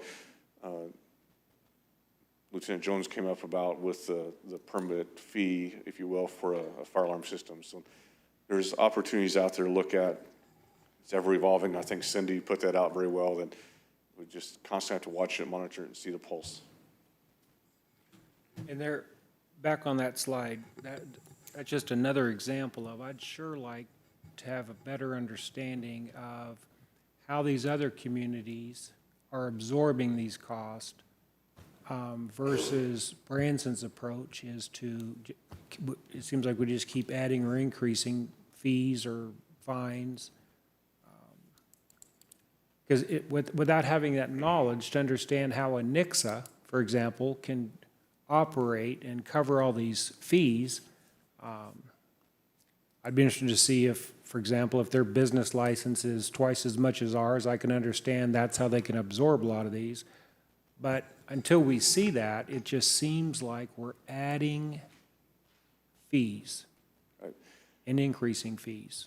Yeah, maybe look at a little bit different direction. When I look at this group of citizens that, I came from the Kansas City area a long time ago, and I know what the tax base is like. I know what my parents' water bill is like compared to Branson. It's like here for two people, and in my household when I was living out west here at Fall Creek was so much lower in our city that we've got that blessing. So we got that level, even keel. So they either ignore it and absorb it, or you let the user, like I mentioned on the paramedic service example, cover that staff time, that expense. And that's where we're trying to go. And back to, not to just that, but also just to try to reduce, if I can reduce false fire alarms, I'm not assessing those fees. So if we can work with the vendors to, Mr. C knows that from past history, people, the vendors that just come in and do an annual inspection, they don't call the alarm vendor, the central station, and put it in test mode, they just start doing their tests, well, then lo and behold, this red fire truck shows up. Those are things that should not happen. So if they know, oh, hey, pay attention in Branson, make sure you call the central station to put this in test mode, otherwise it's a $100 fine. So now we're not moving that big red truck down the road, and it's available for other calls, less wear and tear. I'd rather use it for the preventative side, the community risk reduction side, than think of punitive and raise a lot of money. Okay, with that logic, I guess a fair question would be, if it's a $100 fee for what your example was, I don't know that we're gonna adjust that much by saying, okay, now it's gonna be 125. We're not gonna get less false alarms, right? I would hope we would capture the attention. He's shaking his head Well, yes. it does. I mean, and a lot of this, that's why I wanted to meet with you. There's things that you can educate of doing. Can't do it on commercial fire alarms. But for instance, we went to a dual verification. If you got a motion detector, you didn't do anything until you got a door contact or an additional point. Because the thing that's gonna false the most is the motion detector. If you get a door and a motion, then something's going on. And you also have the option of not calling the police department first. You're calling responsible parties, managers, and say, hey, did you disclose or what happened before they dispatch? So we worked ours down quite a bit by just giving people options that it doesn't just have to be you get an alarm, the police are coming. There's several steps you can take. There's a lot of education things. And we have added dual verification in fire alarms as well for primarily smokes around the cooking areas. It doesn't matter how far we are away from the kitchen with a smoke detector, we seem to get us. We try to do this dual verification, so it takes 2 points of initiation and not just the one to get that alarm to trip in those hazard areas around kitchens. So those are things that we're doing to try to reduce. UL is a good partner, and Riders Laboratories is a good partner for trying to help reduce false fire alarms. Brycer is a good partner. So we're trying to do those steps to reduce the movement of the apparatus when it's not needed. Yeah, you have to have standards, and even if you have to create a one-pager for alarm users, but also the fines get their attention. You think a $100 fine, I mean, 125 gets more attention than a $100 fine? Any fine. Yeah, Any fine. well, that's kind of my point. I mean, if it was a $50 fine, I don't know that it would have any more or less effect than raising it from 100 to 125. The $100, anything with 100 plus is really going to grab attention, but some people will just say, and I've heard it before, that's just cost of doing business. You know, we just pay the fine. We don't want to fix the system, we don't want to train people, we'll just pay the fine. So. Me, I mean, you got your that slide there, earlier too. said none of these fees have been changed since 2016. These same questions weren't being asked when we looked at the Parks Department. And Cindy said, we got to raise our fees to keep up with CPI. I mean, the fire department doesn't cost the same today that it did 5 years ago. So I think it's only natural you have to look at cost increases or revenue or fine increases due to the cost increase. Why it's so controversial in this context and not in the Parks Department, I don't quite understand. But I don't think anybody's not signing up for youth sports because we raised it $5, and so I just think it's just the nature of the business. We have services we offer. Those services have costs associated with it, and you know, in 5 years that cost has never been raised. And if we need to look at that now, I think that's what the chief is telling us. A question. Hold on a sec. Alderman Fenton, I understand what you're just saying. I'm just comparing it to our surrounding communities aren't charging these fees. I know we haven't increased it since 2016, but the other communities haven't had a fee since 2016. So I know it has to be absorbed somewhere. So I'm just raising the question, when you look at all of our surrounding communities, we have a CPI increase, but so does every other community, and if they're charging zero for this many items, where is the offset? Is it a business license offset? Because I don't know that our business licenses are that much less than everybody else's. Yeah, I just think we need the big picture of where like in the Nixa, for instance, how it's built into their building fees and things like that. I understand why we have it separate because of the public safety the tax on that, so I'm sure that's how it has to be separated, so. Yeah, you can figure they're not doing it for free. There's a charge there. Yeah, Ted, back to when, we'll throw you back to when we used to have problems on an ongoing basis was water supply and inadequate electric supply. Would those be charged back against the business like we used to have? We used to joke, somebody over there at Dick Clark's Rock and Roll Theater could flush a toilet and set our fire alarm off on the other side because we had inadequate water supply. And that's why we went to that 4, 6, 8-inch line, whatever. Kendall Combs, 33785. No, those are things that you're trying to reduce that false fire alarm. What you're talking about, for example, would be a backflow preventer that may draft back. Right. So it's obviously not working right. So we want to get the vendor in to make that repair on that backflow prevention device. If we're getting an alarm caused by that or by a water hammer, those are things that are built in with that system. This last slide is just a snapshot of kind of where we are. And when you look at cost recovery based on the staff time, I believe the city was talking about being at 90% and not having a huge impact, increases over the years. So we've got some areas that we need to work on as well. And one of our city values used to be continuous improvement, so we'll keep our thumb on it. Would you say that over time, the number of false alarms have continued to drop off from where they used to be? No, they're He's it's laughing. not you. It's not. No, and it is. Larry did it. It could be me too. We're up a little bit, and We know it's clay. it's primarily because of a development on the west side of Branson. We're trying to find what's that solution, and because we're running there every day. well, and another thing right now is the staffing for these businesses. I mean, we had a store that got a call for the police because somebody left the door open. It was at night. They ended up calling me because I've been there 20 plus years and they knew my number.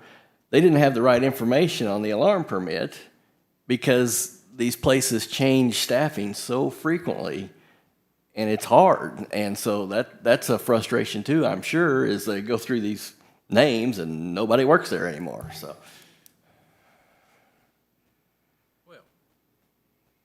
Well, I put this slide up for a reason, so just trying to. thank you, Ted. Thank you. Appreciate you.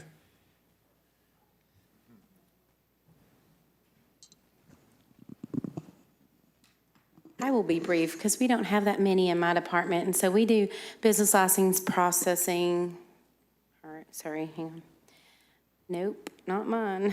Okay, business license processing, liquor license processing, contractor license processing, and on occasion, a hunting permit, which is not very often. And so what we wanted to look at, we have not actually, I've been at the city 13 years, we have not changed our licensing fees since before I came, so that'll give you some idea. I'm going to look at, I wanted to go to Chad, can you click on that fee survey for me? This will kind of give it to you in a nutshell. Basically, business license fee is for processing, and so it starts out at a minimum of $50, depending on the employees that business has, all the way up to a maximum of $300. Contractors' licenses are $50 to $75.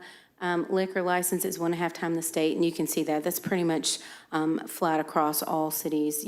Most of them do the exact same thing we do on liquor. And then you have that deer hunting permit, which I think we get very little of every year. So you can see that's only $5. Do we collect a business license fee in the medical marijuana facilities in town? If it's a business, yes, we do. Business license fee, so it depends on the number of employees. I think 0 to 2 is 50. Up to 5 is 75, so on and so forth. Maximum of 50 or more employees is 300. So yes, any business is required to have a business license. So they're not exempt, that's what I was asking. Right, correct. Thank you. And then you have your contractor's licenses, plumbing, painting, those kind of things that they come in to do business inside the state of Missouri. And then you have your liquor license. And so we did a survey of all these cities, and you can see we wanted to compare them for you. So you were talking earlier about the comparisons of the business license. So for Ted's fees versus ours, how do our business license compare? And I think it's pretty much, you can see now, I will say, as we were going through the surveys, there's a lot of apples to oranges kind of things. Different cities obviously do business license, but then they have caveats here and stuff like that. So we wanted to make sure that we were comparing apples to apples here. And so you can see all the way across the board. Ozark is less than ours, and Branson West and Nixa charge that flat 50. But then you can see like Hollister and Joplin and Springfield, it's a base rate plus the calculation of gross receipts. That's an option that we have to do as well. I think it would be quite a bit more expensive for the business, but it would also bring in a little bit more fees. But again, I wanted to show you this. I know that we have a whole lot of slides coming up, but here is the layout for the licenses that we process. One of the things that we've been kicking around, and we are looking at all of our codes, maybe truing them up, revising them. We've already brought in some liquor stuff to you all this year. And so one of the licenses over the last couple of years that we've been looking at a fee potentially, and it probably won't be this year, but just heads up. What I have noticed in our department is it takes a whole lot. If we have to go through the process of shutting down a business, it takes a lot of staff time, not just for my department, a lot of inspection time, a lot of time with documentation and research and calling and sending out letters and all of those things. And then if it gets to that point in time where the day comes where we have to shut that business down, what we've seen is the very next day that business will come in, have everything that they need to, and reopen. And we don't have a fee that charges them for reinstatement of their business license, but they're able to come in and just completely open when it has cost the city so much money and time to have to shut that business down all across departments, not just mine. So that's something that we were kicking around, just FYI for you all. We're not there yet, but it's an idea that we've had for a fee that we don't charge that we potentially could charge. Are those costs also incumbent on the state and/or the county? Are there fees out there? The same thing, if they're pulling that junk on you, it's a cost of the state? Or they have, God, I had to ask this question, Larry. So it depends on what you're talking. Yeah. Okay, I would just say it depends on what you're talking about. So like us working with the state takes a lot of time because here's the deal with some of the businesses, a lot of the businesses, part of their biggest problems is being able to get some of the requirements that we require from the state in order to have a business license. And so, no, the state doesn't charge for that, but we charge that base fee, but it takes us a lot of time and effort because there's always something going on potentially with Department of Revenue that costs a lot of time, and the businesses aren't able to get through to the Department of Revenue, so they call us, and so then it gets many times all the way up to me, and then I'll have to go through to my contact and say, here's a list of businesses that is getting holed up as a result. 9 times out of 10, within that week after we've had to do that, it gets resolved. So we do have to work with the state and the Department of Revenue very frequently and on a daily basis to help licensing of any type. So I know that probably wasn't what you were asking, but they don't have to pay a fee for that, yeah. So we don't change our fee. It's a business license application fee, and it's based on employees. So regardless of the amount of time that it takes us, so I would say that we could increase our fees, certainly based on the topics y'all were talking about the manpower, the time, and inflation, and everything's going up, and it's costing more to do business now than it used to. So that is my discussion. Do you have any other questions for me at this time? Yeah. Are those closings facilitated by us or the Secretary of State or DOR, or a combination of all? A combination. We get revocations in the mail. And if we get those revocations from the state, then we are required to go shut those businesses down. Or if, they've gone through past the process of all the time that we give them. Matthew in my department is really good about keeping track of that. And if we have to go shut them down, it's a combination of both. And sometimes both come to play with that, if that makes sense to you. So it depends on the business, sure. In your example, like you say, you send out letters and this and that, and you have Sure. to shut the business down, and then they come in the next day, go, oh, I'm sorry. What does that entail as far as your department to get that reinstated? I mean, It would be going through the same process of gathering all their documentations. And many times, part of the reason why they get shut down is they haven't paid their tourism taxes, or they haven't provided their documentations, or they haven't gotten their documentations from the state, or all those requirements that we require to have those licenses. They just haven't done it, and they've been operating a business like that, and they've gone past the amount of time, which is 60 days that we give them. So then we have to turn around and start that process all over again.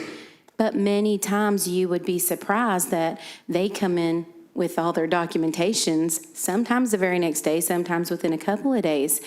And so it's like, why didn't you do that in the first place? But so it's basically just more paperwork and it filing absolutely- and stuff like Yes, that. a lot of more processing. And on the front end, when we have to shut the businesses down, it takes meetings with the inspectors, looking at the DOR, looking at their taxes, going through all of it, making sure that we have all their documentations. We followed all of our processes to get to the point. Several letters have gone out, revocation meetings have been had, all of those things for the benefit of the business, but it costs us a ton of time to do that. So if we actually get to that point that we're closing that business down, it has already cost the city quite a bit in time, if that makes sense to you. Yeah, Thank you. you're welcome. I know DOR has been a holdup on lots of things. Is there any way we can find them till we can get those things quicker? If you come up with a way for that, I am all in. They are some challenges. I'm sure they have challenges on their end, too. Thank you, Jamie. You're welcome. Thank Any you. other questions on the board? Nope.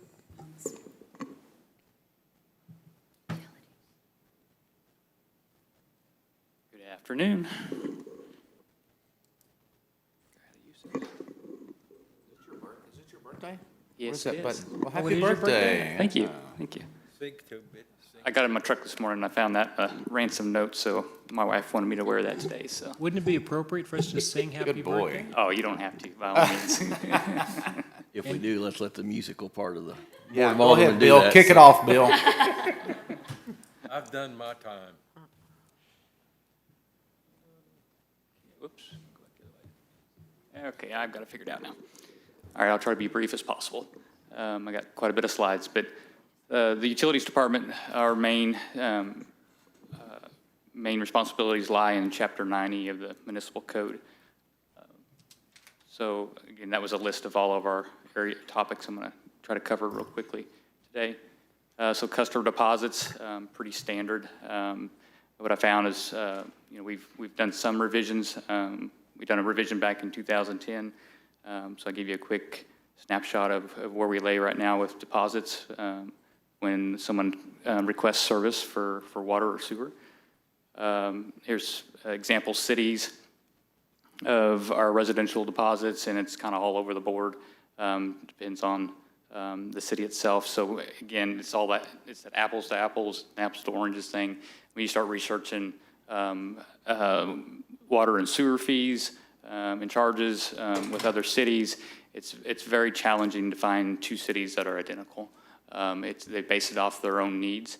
For example, like, the city of Branson, we have, as you guys know, our infrastructure is quite a bit different than other cities where we cater to the tourism industry, and we're not catering just to 12,000 people residence-wise.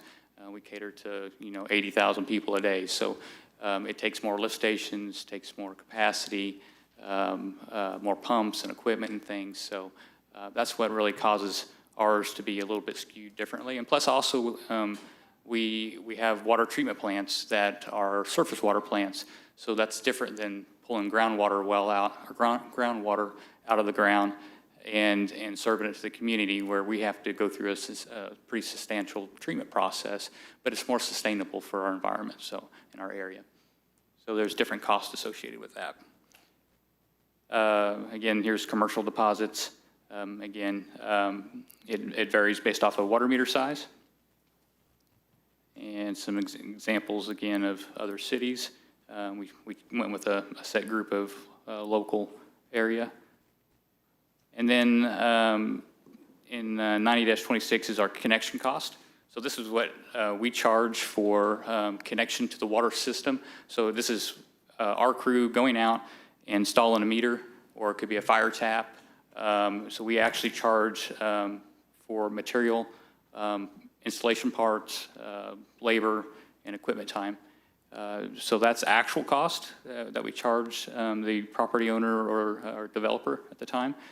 So for like a 3/4 inch domestic meter, it ranges between $600 to $2,000, depending upon the situation. It may be the water mains directly on the property. We're doing a simple dig down and put a meter right off the main, or it could be that we have to dig across the street to get them water service.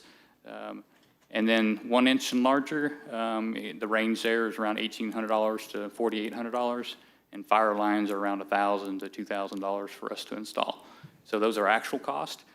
We don't make any money on that. We do a billing for that through the finance department, and they figure the staff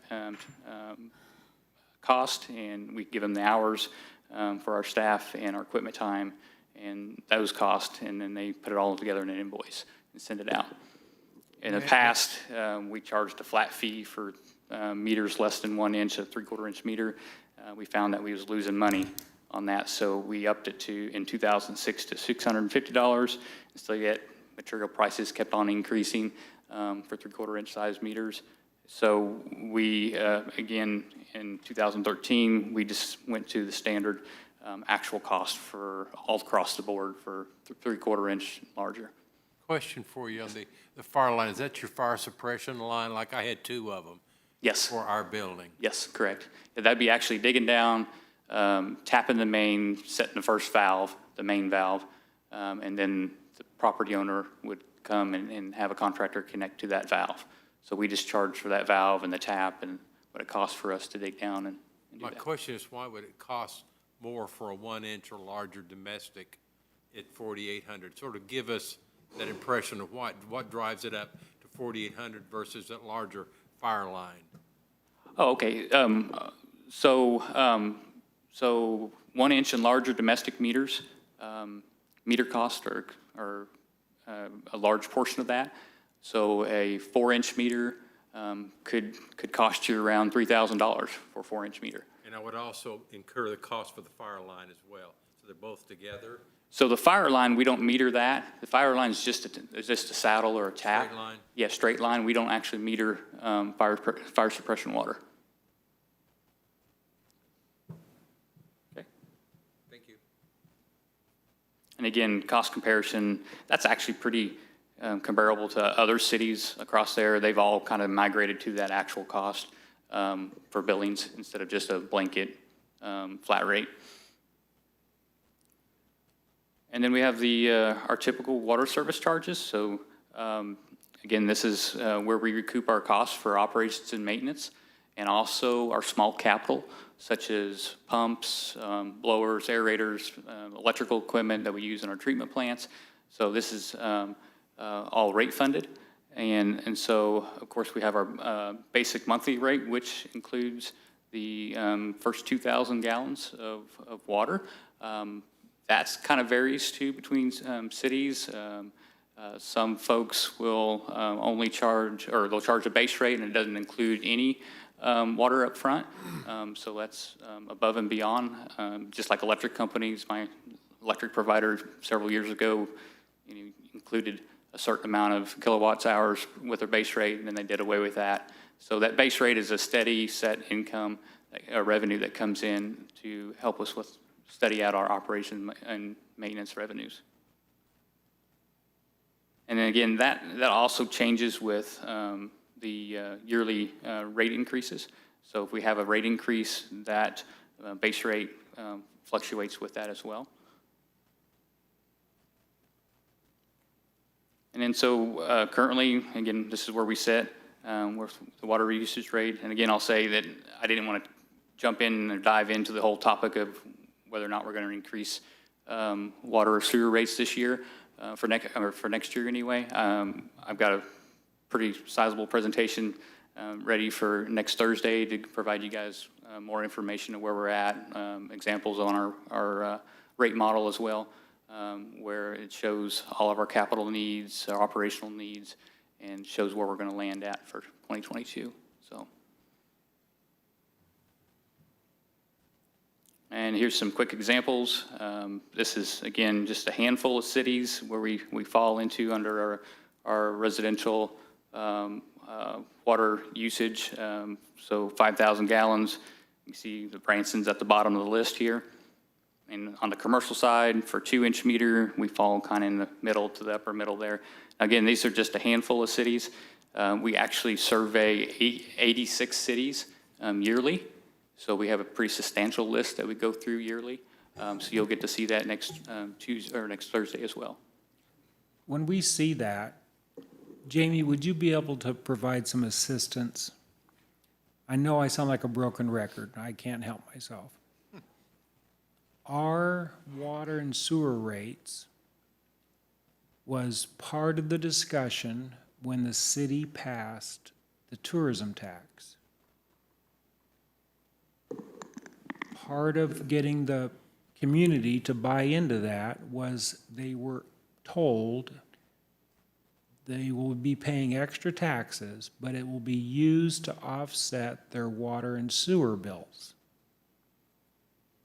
So when we do these rate comparisons with these other 80 communities, I'm going to find it hard to believe if any of those 81 communities charge their residents 1% extra tax for the TCED tax, and when they go to eat in restaurants, charge them an extra 0.5% in tax.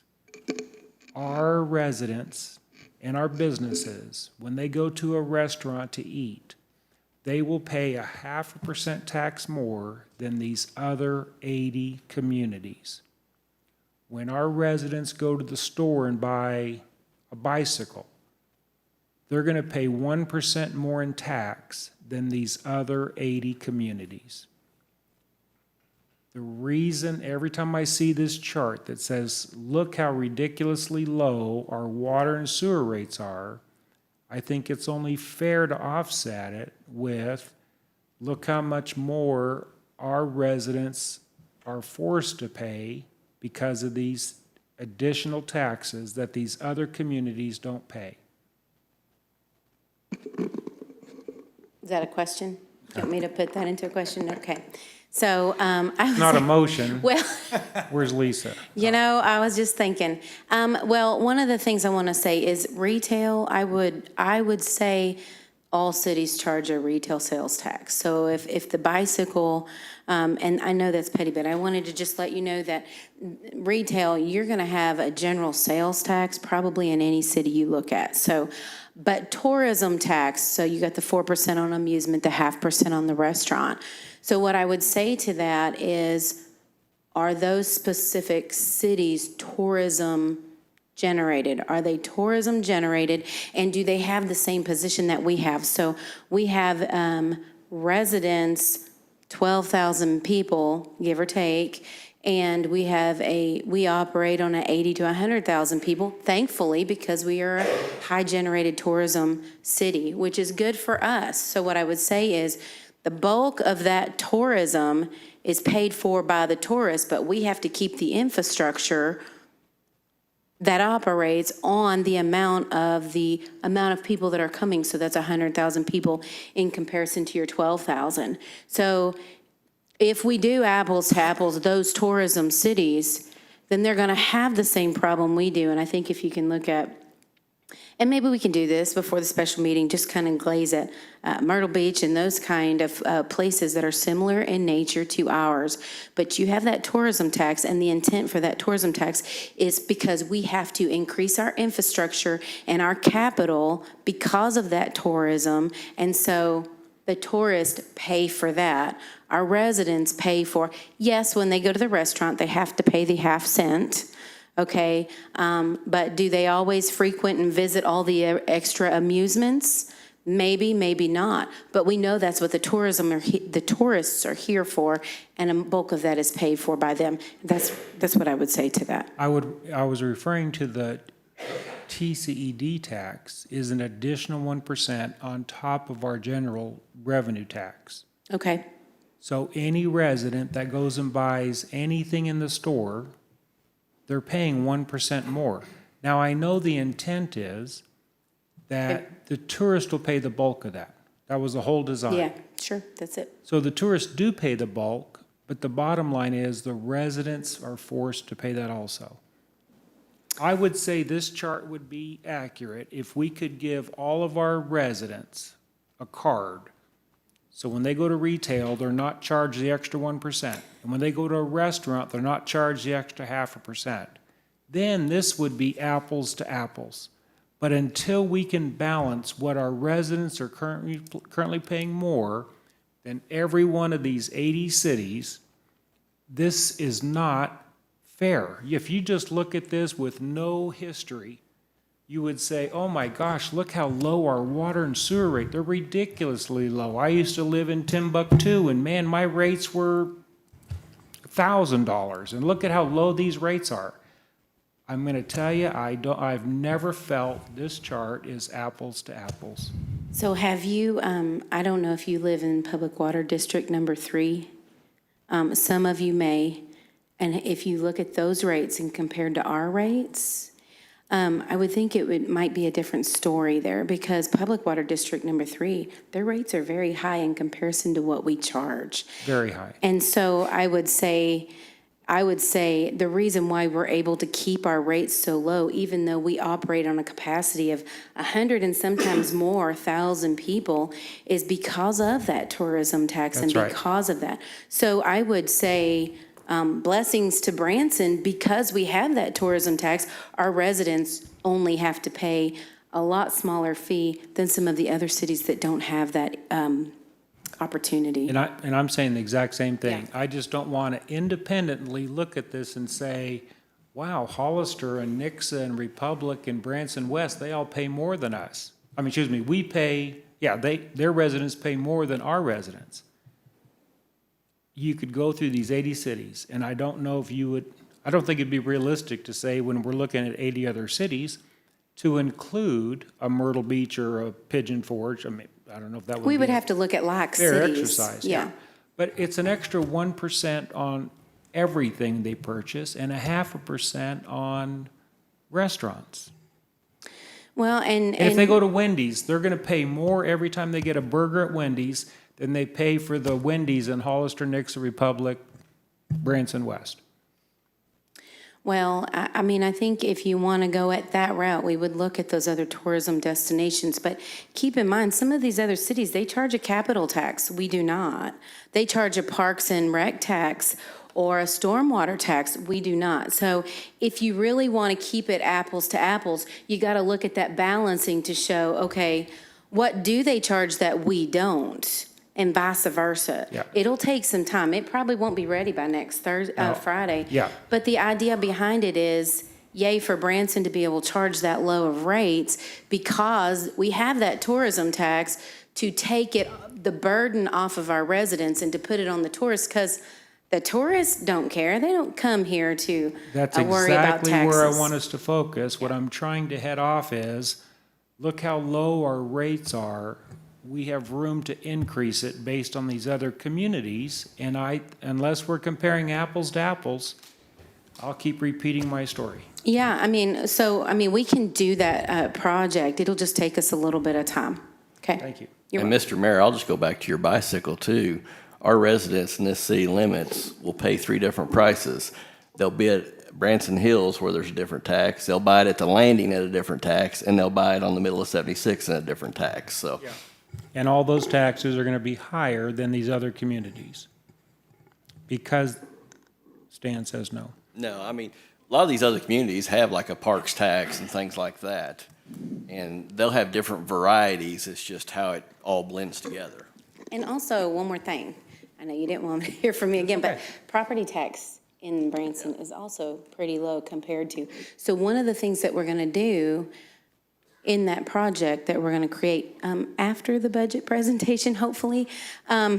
One of the things we'll do is we're going to also include the property tax levy and show you where we compare in comparison to all those other cities, because I think you have to take in every piece of that puzzle so that you can see the big picture. So I just wanted to add that. Boy, and I think that'd be very good. I don't know schedules.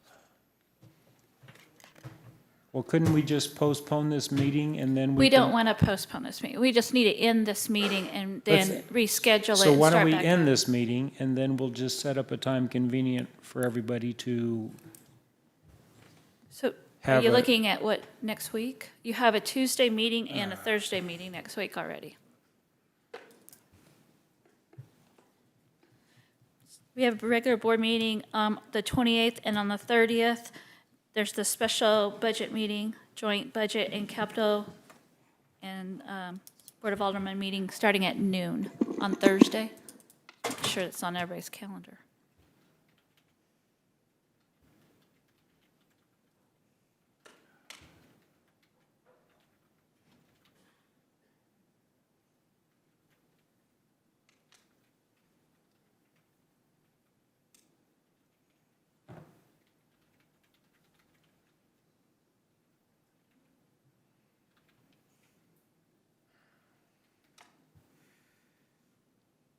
We've got SID board meeting on the 28th, Mayor. yeah, I see that. I don't have anything on that one.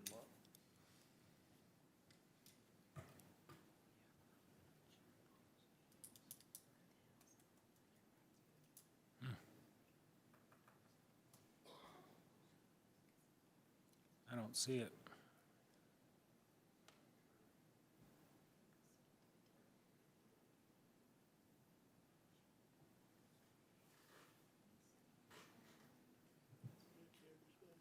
Yeah, I'm open on the 27th or the 29th. What do you say, the 27th? You've got a 10 o'clock that day, don't you? I've got a 1 and a 3.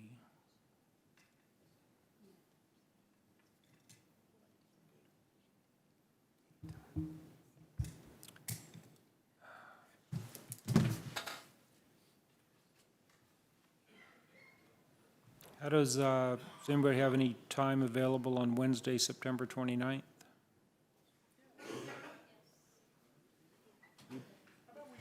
Bill? Wednesday, Clear.